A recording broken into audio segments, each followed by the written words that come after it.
My name is Calm. My name is Calm. Chaim. For Mordechai comes on 72-hour notice and bless. We haven't given a partial by yetzer, right? We established no by yetzer yet. Okay. Given on Topus and given on the Yisach. Right. Rabbi said we're going starting. Get you out of bridges. I have it's been other Pesach. Okay, so I want to cover a couple of different topics if there's some time allowing. I'll try to bridge two different topics. Let's start like this. The Pasuk says, so first of all, to be also a first name of Simcha Bas El, Bas Anabash. Okay, so the Pasuk says, B'yachloim being a sulam mutzav artza version against Yaakov finally takes a nap, finally takes a shlof. Has a dream. Sulam mutzav artza version against this is a ladder, bottom all the way up to the top. In a malachim came olim biyardim, but there were malachim angels are going up and coming down, back and forth, back and forth. Rashi right away points out, he says, he goes backwards. No, the angels are in heaven. They should have been upstairs coming down. So it should have been Yardim and Yardim. Over here it's the opposite. So Rashi explains that Malachim should livu ba'aretz ha'yetzer chutz la'aretz or the Rakia v'yardu Malachi chutz la'aretz l'lovoisa. Rashi explains that since the Malachim weren't going to chutz la'aretz, so therefore these Malachim over here they had to go back up, and then there were the new ones that came back down. That's Rashi's pshat. A lot of Torah on that. The first one over here discussed this, and there's many different pshatim that I brought over here. First of all, the Hamek Dover says an incredible answer. I'm just going to quote, right? Mizeh heven she'ashchina lemata ba'aretz malachim sviva v'olim b'shlichus b'yardim lachakem. Usually we say the Shechina is upstairs, but the Shechina surrounds a person. We have the angels surrounding us all the time. We have always surrounded by Hashem. And since over here there was a reason, there was something that was happening down over here, the Mela, the Shechina was lamata at Ba'aretz. At this point, the Shechina was down over here. It was surrounding in the Shlichus what they were doing. Therefore, the Malachim started from down here going up instead of the opposite way. That's the second shot. There's another shot. The Ein Lamikra writes another shot from the 1800s. He writes that the Malachim that we create down over here when we learn Torah mitzvahs, we create Malachim. We send those upstairs. That we create. There, like we find the famous words of the Helga Baal Shem Tov, which is Hashem Tzilcha, which is a shadow, meaning you can do this. You ever see the way a shadow works? You keep your hand this way, so it creates a shadow that way. The Eibusha is really a mirror image of what we do. We set the boundaries. We set the way the Eibusha works with us. Hashem Tzilcha. When's it Yardim? If you do a mitzvah, it's oil. Okay. But the point is, he says, but the point is that there is this phenomenon of us sending upstairs. The Eibusha sends back his Shefa, he returns the Shefa back to us. So we send up, and he mirrors, and he sends it back down. That's us creating that reality. And Reb Chaim writes on the words in Pirkei Avos, Dama Lamala, you know what's above you. So he says, read it this way. Dama Lamala, you want to know what's upstairs? It's from you. This that you've done down over here, there's that ripple effect that we go and we shake the rope, and it has a reverberating effect upstairs. That's another chat over here.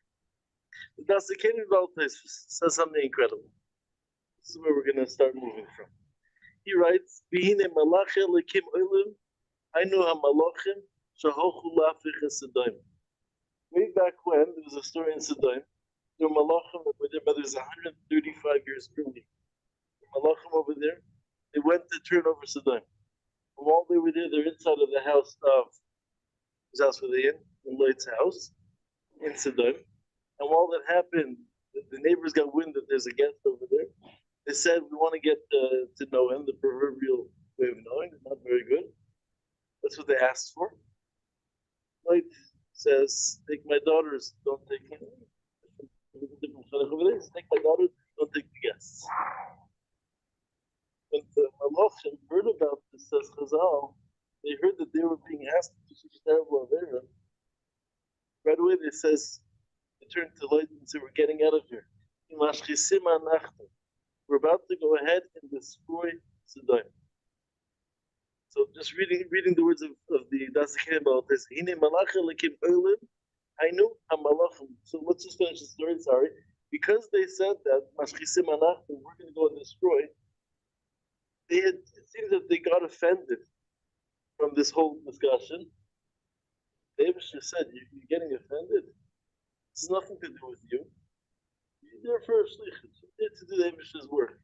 Getting offended? Like you're taking a person? Nothing to do with you. Why are you getting offended? Because they got offended, they were put in chayru. They were not allowed to go back upstairs to Shemayim. It was 135 years later, at this moment, these same malachim were finally allowed to go back up. So Olim, Yardim. So let me first read his words, and then I'm going to add on a beautiful idea. They got offended because of what was being suggested for them to do. Yes. But you said that the 135, they're the same ones who came to Appel. So 135 years earlier, by Avram and Sudan, they were offended. Because they got offended, they were put in cherem. They weren't allowed back upstairs. Now, 135 years later, his malachim would go up. So it wasn't. So he writes, "V'hinei malachim elikim olam hainu hamalachim shahochu lafich esedayim shetolu hakavod la'atzman." It was their own covet over here. Forgetting about the Abrah's covet. Because they said malachim. What was exactly what was they didn't have human quality. No, I want to understand what they were. They wanted to oil them. I respect. Let me just read his words. No, there's something that's missing out of understanding.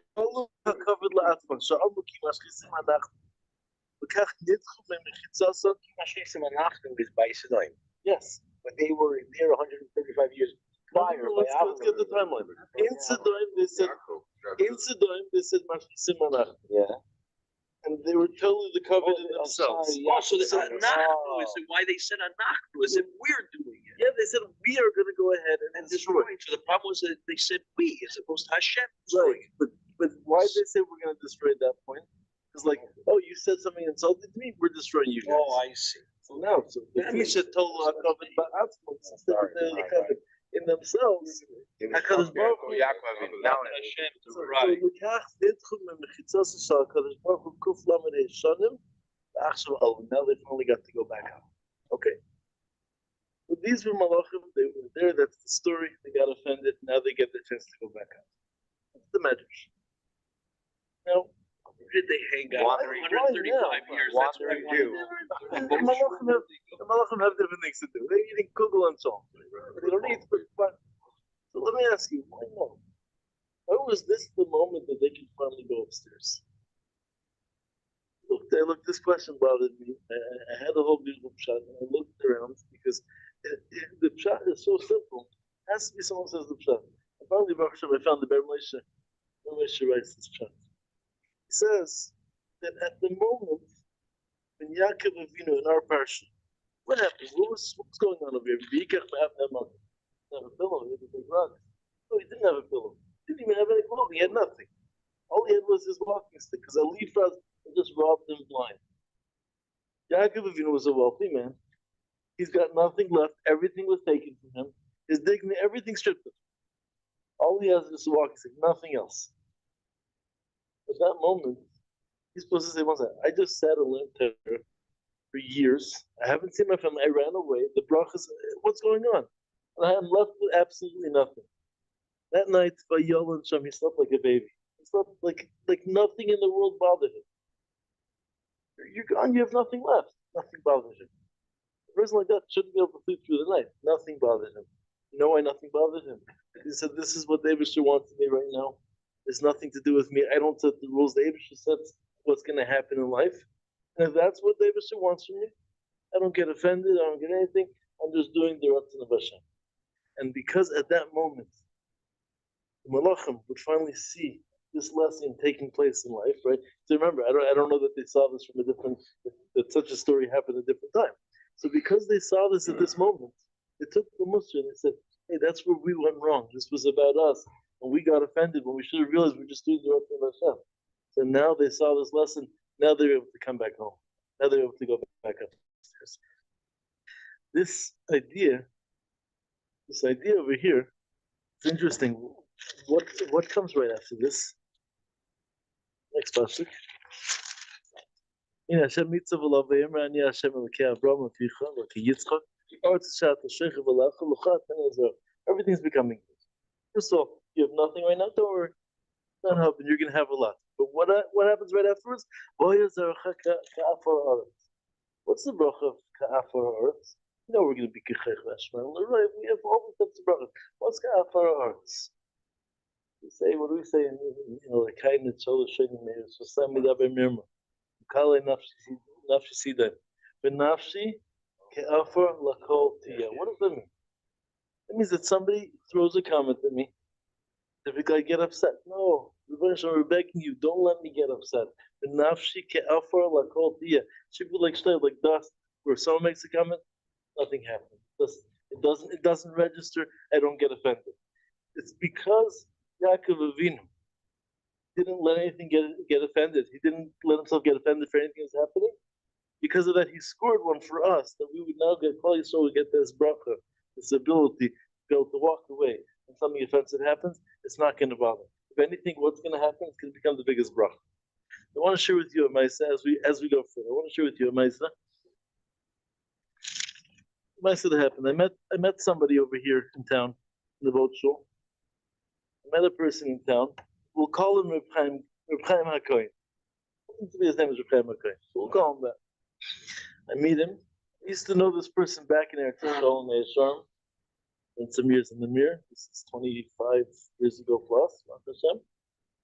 I haven't seen him since then. This person at the time was a gabbai, the right-hand man of an A-lister Rebbe, like a great Rebbe, not a Rebbe with 10 Hasidim, a big-time Rebbe.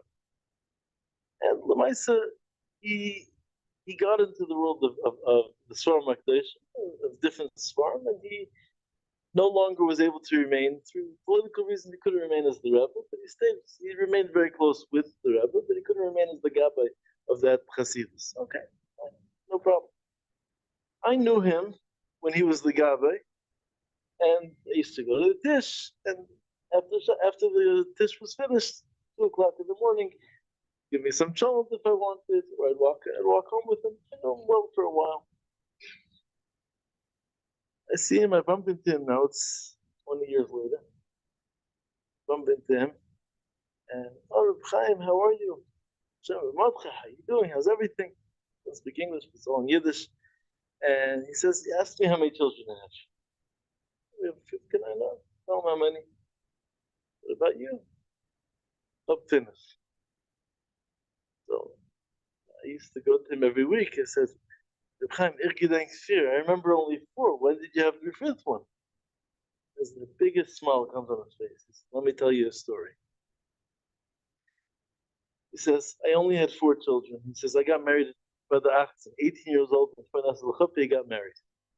19, first child. 20, second child. 21, 22, he had 4 children. 4 kids. The town made me leathers. No more. Didn't have any more. You think there's left? They're taking a break anyway, right? You know, what's the big deal? So the problem is, he comes from a family of 16 children. His wife comes from 13 children. Every one of their siblings all have 10, 15 kids. And now it's year in, year out going on. They're all having children and they're still not having. He said, so you might think it's funny that at 4 kids, I felt like I had an empty home, but I really did. No, I can't really begin to understand that, but okay, this is what he's telling me. They went to the doctors. The doctor said to them, Reb Chaim, be happy with what you got. Your wife will never have another child. Okay. It was very hard for them, but they accepted it. Still wanted, still daven, but that was it. I mentioned that he was a gabbai of this big Rebbe, and He was no longer there. Purim night, a few years ago, he's walking, late Purim night, and he hears from this, he hears that there's a tish going on. He says, it's Purim, I'll step in. He hasn't been in there for a few years. He steps in, and sure enough, there's actually the Purim tish was happening, and the Purim Rebbe was standing on top of the tables, a couple thousand people. The Purim Rebbe is on top of the tables, and he sees this Chaim walking in, so he decides he's going to make him into the Chetzer Shel Mitzvah. He goes and he changes whatever material, maybe he didn't have such good material, maybe he just took the material from a different Hasidus and just filled in the blanks, but now he has fresh material. Chaim Hakohen walks in, and he lets him have it. He rips into pieces in front of everybody, he talks about it, this Hasidus and that, rips him apart. Guy doesn't know what hit it. And nobody stood up to say thank you or Emmy to protect him, to defend him. Just tell him that they're so sorry. He felt horrible. He walks out, he ran home crying in tears. Walks inside, his wife sees him. It's Chaim. It's Peter. Today is Purim. The midst to be besimcha, you force yourself. What's going on with you? So, he didn't want to say anything, but she said, no, Chaim, what's happening? So he tells her what happened. So he says to me, she took my hand, and she said, let's dance and say thank you, Hashem, for this, because we're going to accept it besimcha, and we're going to be mochel and belev shalom, and we are going to have a child from the story. He says 9 months later, they had a child. They called her Esther because this was the Nes Purim. The story that he tells me. So I said to him, this was in the schus that when something happened, something happens, they accepted it. So I said to him, Chaim, this is Mamash and Even Ezra in this week's parsha. The pasuk says, Parak Lamed pasuk Chav Gimel. V'yizkar Elokim es Rachel v'yishmer Elokim v'yiftach es Rachel. Finally, she has a child. V'atara v'tehel l'bein, she could see she has a child. V'atomer Asav Elokim es Karpas. Hashem gathered my shame. Says Rashi, until now, it was embarrassing. I walked into the room, they'd say, hey, there's the one that doesn't have any children. Now, Baruch Hashem, I no longer a reason to be embarrassed. Says the Ibn Ezra. Incredible. It's nice for shmooze, Rav says, maybe. The Ibn Ezra writes this. He says, V'achem amuki Hashem ro'ah hacharafos shoyanoshim mecharfos. Every time I'd walk around and they'd make fun, Neighbor should watch that happening. I accepted it, Neighbor should just saw it. And you know what Hashem did? Hashem gathered together, time in and time out that I was embarrassed. Hashem gathered together, put it into a pushka, and now it cashed out. It was worth a child. The person in the fence, we accepted the Ahava, becomes worth something. Asafti es chepasi. Possible Elokim es chepasi. Hashem gathered in. He said, that's your child. This is one idea. So I'd like to build on this. We still have a few more minutes. I'd like to build on this. So over here we had an idea of somebody who was broken. The wife built him up and said, what just happened seemed to have been a terrible thing for you. Let it build you. Let it become something good. There's an incredible Sfas Emes in this week's parsha. So it's really the Reb Chaim Hakohen, Reb Mordechai writes this already in Asar Mamoris. But let's go at least the way the Sfas Emes brings it. He writes this verses by Yetzer Tafresh Mem Dalet. The pasuk says, and I'm happy that we have Michal over here because you can help us with diktik. V'evan gedoyla al pi habe'er. V'evan gedoyla al pi habe'er. What does that mean? The Evan, the big Evan, was on top of the be'er. You know when there's a hey at the beginning of a word, it's a hey hayediyah. Meaning the well-known Evan was on top of the bear. In fact, this first time, did we know anything about an Evan? Was there like a story about an Evan Chumash before this? It was actually the first time. What's this hey hayedi over here? You're supposed to, like the proverbial Evan, you're supposed to know something about this. This has this Sfas Emes. Well, we know there's a Gemara there's a Gemara at the end of Sukkah, days. Gemara tells us there are many different names for the yetzer. Gemara says 7. One of them is the Evan. One of them, a name of the Satan of the yetzer is Evan. He appears as a stumbling stone. he tries to go ahead and cause us problems. Well, Evan. So the pasuk says, "Evan Gedola." When is this Evan? When is the yetzer the greatest? When is he at his biggest moment? Al Pia Be'er, when it's at the opening of the Be'er. What's a Be'er? So we all know from states of his famous Zohar. Right? This is more of a Shemesh, and many of the Surah will talk about this idea that when a person has a she'ifa, a person has a drive, and he starts climbing levels and levels in Ruchnius, it's called a Be'er, it's called a well. Why? Because just like by a Be'er, the more you drag from it, the more water you stuff out, it just keeps on giving more and more. So too, when a person strives in Ruchnius, she realizes just the beginning of incredible things. He can pull and go and climb endless amounts. So when is the Evan? When is the yetzer on the highest level? When does he try the hardest? Al Pia Be'er. When a person's right there at that moment when he's trying to access the Be'er, he's trying to access the climbing and the growth. That's when he tries to stop us. That's one Sfas Emes. Sfas Emes goes further. Okay, so now we have Evan, reference to the Satan, reference to the yetzer. But now's where the dicta comes in. So the pasuk says, what happened to this Evan that was over there? The pasuk says, "Veigal as Evan." Veigal, a Yogel Yaakov as Evan, right? Al Pia Be'er. Let's find it inside. Right.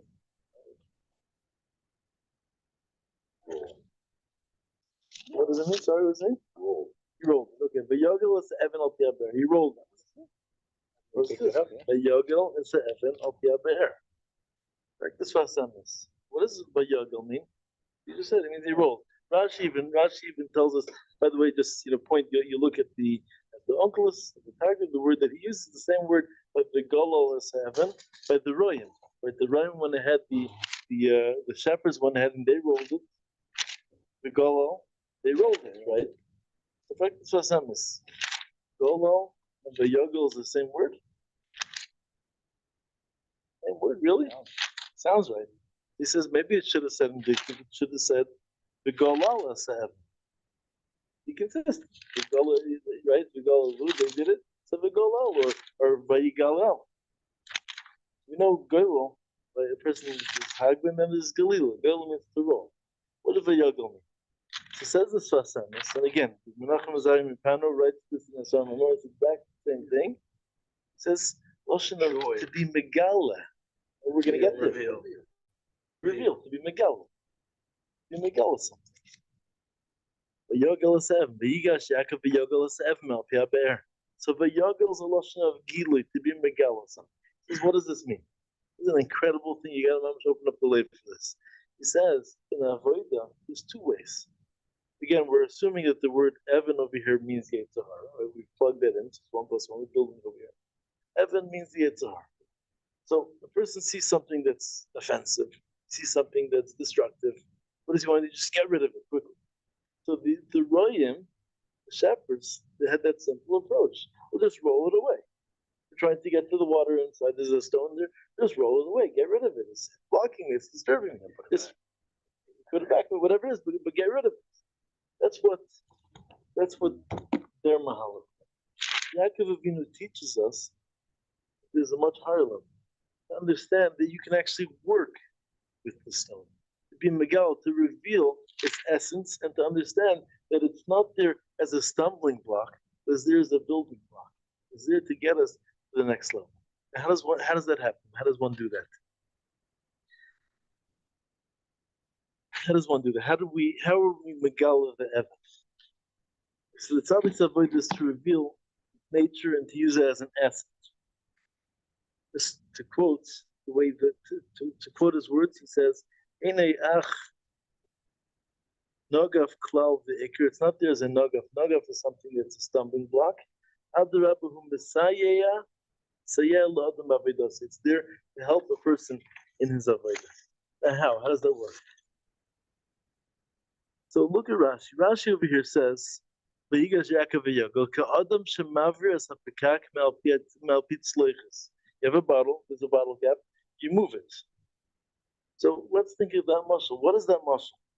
One movie say, okay, you have a bottle, disposable, right? You're going to probably finish kiddush, you probably finish the full bottle of vodka or the full whatever it is. Take the cap and throw it away. So it's a chashuv bottle of wine. You're going to finish in one sitting. Maybe you're going to savor. You're going to hold on to it. Let's say you threw away the bottle cap. Are you going to just take the bottle of wine and stick it back in the cupboard without a cap on it? It's not going to hold its strength. It's not going to be as fresh. It's not going to be as, could be it's going to get dirt is going to fall in as well. So we're seeing that a bottle cap is not just, the purpose of bottle cap is not just only because it's just stopping, cutting off the flow. It's actually there, it can help you.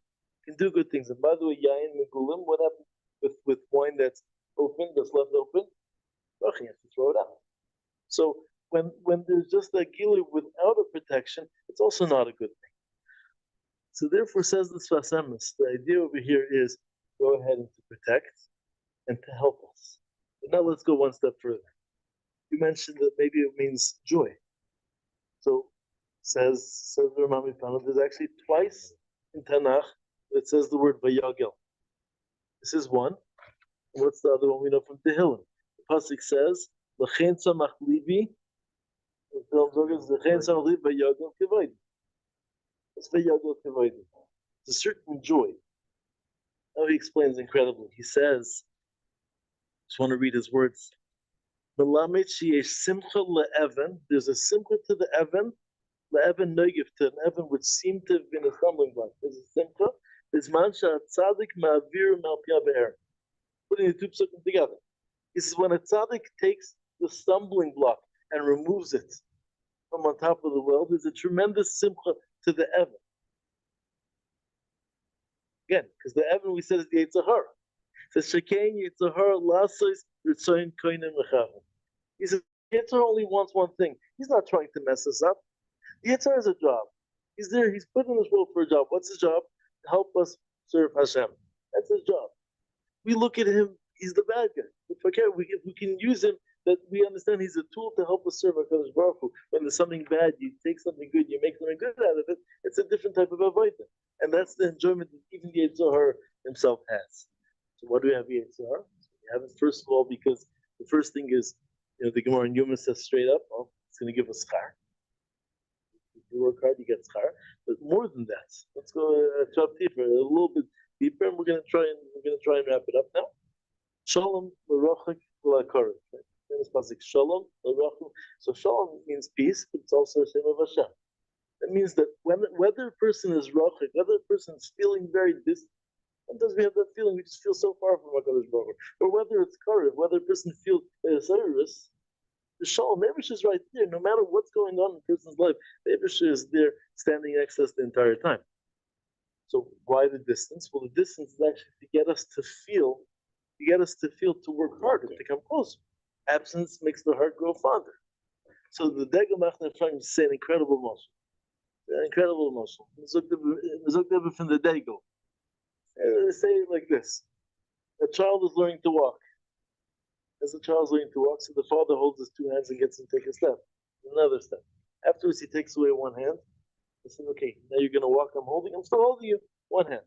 After the kid has mastered that, then the father takes a step away from him. And he says, "Come to me." Takes two steps away from him. Says, "Come to me." And the further he goes from him, the more the child works to come closer. So when we're experiencing distance from HaKadosh Baruch Hu, which was created by the yetzer, it's the Eibusher's way of saying, "Come home, come back to me. I want you to come closer. I want you to work harder." So that's what the yetzer does. He does that because he says, "There's a time you're going through something rough, make something good of it, and use it for the best." Just to finish, so that's the word that we want to say. We're just closing it. I do want to this one gedank. The Baba Reb Chaim Hakohen used to come to Miami, and so while he was there, he used to stay by. There was a family named Kurtz from New York, from his Hasidim, and he used to stay over there at a swimming pool. And the Baba Reb needed to do different. He had to do different exercises. So he was doing different exercises inside of the pool, and he had to move his head this way and that way, up and down, back and forth. That's what he had to do. So when he was doing that, my father was in Adria. My father was standing there. He saw this happening. Told him just to get the exact wording. sees him moving his head in the water, back and forth, up and down. As he's going up and down, he said, Yo, that's Dinin, He's doing exercise. So he thinks he's on his own over there. I'm not standing there watching. He says, Yo, that's Dinin, As he went like this, he says, Nein, turn this noch geben the yetzer. Nein, turn this noch geben. And this was avoided. So the tzaddik understands. He says, I'm going to be Moshel him. I'm going to rule him. I'm going to be in charge. And yes, it's yetzer. It's a reality. But I'm going to use him for my purposes. I'm going to use him to become a much better person. Finishing, there's a pasuk that says, "V'kol asher titen li aser asrenu lach." Read it like this. It says the same from Machs Machshavas from Moshe Chayfetz. He says, read it like this: "V'kol asher titen li asher Mashna Shirus asher asrenu lach." Anything that you give me, anything you throw at me, I'm going to become wealthy from it. Throw a hardball at me, I'm going to smack it for a home run. Put people on base, 2 hours, I'm going to make a grand slam out of it. Whatever you throw me, there's an opportunity to become wealthy through it. This is the Evan that we spoke about, and this is also the Nafshi Kafal Altia that we spoke about. Shkoyach, thank you. Yeah, Kaya. The second time we see the idea of Evan. Evan Asher Sam Merash and Sam. Earlier on, In the parsha with Yaakov. It's Evan. Evan. The same Evan. So that's the same. That was the issue. Yeah, so, That's what I was telling you before.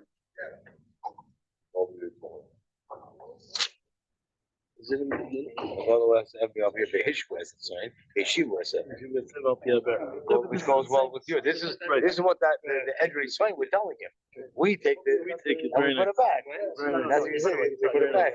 Very nice. Reb Yossel, we said a story from the Baba Roof. I had to make sure to dig in because of the yetzer. Yeah.